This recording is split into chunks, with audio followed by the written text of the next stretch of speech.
中原地產新年廣場分行陳小姐 Crystal， 今日同大家嚟睇一個咧大圍站上蓋一個炮裝木玻璃座嘅一個高層 C 單位。咁呢個單位實面積咧有830幾尺嘅，咁佢係屬於一個3房套2次再加一個工人房緊處嘅間隔。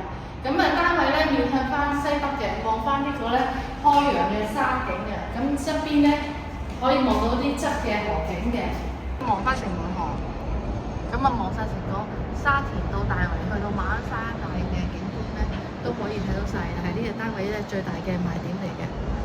咁呢個單位咧係一個交樓標準，客飯廳分離，直廳式嘅設計。樓底咧特高嘅，由於佢係呢個特色樓層，咁業主當初買翻嚟咧，佢相對都貴少少嘅。煮到咧大量嘅食物，呢個廚房咧可以企到大概2個姐姐度都 OK 嘅。亦都係交樓標準嘅明火煮食爐頭，會有呢個紅酒櫃，都係發展商嘅交樓標準嚟嘅。另外隔離旁邊就係呢個工人姐姐房啦。可以上下格咧望到2個姐姐，有冷氣機位置嘅。邊大門呢度亦都望到有交樓標準嘅全身鏡啦，每個單位都有嘅校裝。客飯廳有2部冷氣機啦。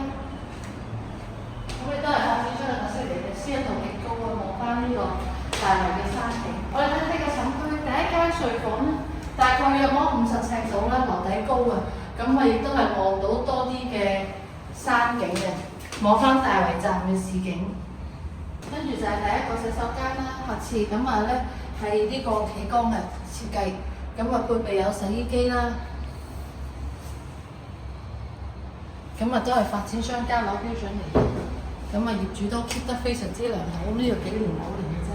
呢個第2間睡房啦，亦都係大概50尺到啦，景觀亦都係相若嘅，全家都係望翻呢個西北嘅山景嘅，好高私隱度嘅。我哋睇埋最後主人房，先睇咧就係主人浴室啦。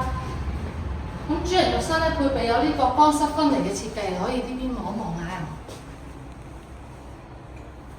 都係交樓標準嚟嘅。提供到充裕空間俾主人家使用啦。呢度咧可以大概做到放到 king size 床嘅，亦都係配備有工作平台啦，方便種花晾衫，擺放下啲雜物咁樣。景觀亦都係望翻去前面呢個大圍匯橋嘅呢個山景咧，望晒嘅。呢個單位咧啱啱放埋，業主放埋又放租嘅。如果大家有興趣揾呢啲大圍嘅大單位咧，地鐵站上蓋嘅龍頭好遠啦，歡迎你隨時聯絡我。中原陳小姐約睇樓，多謝晒，拜拜。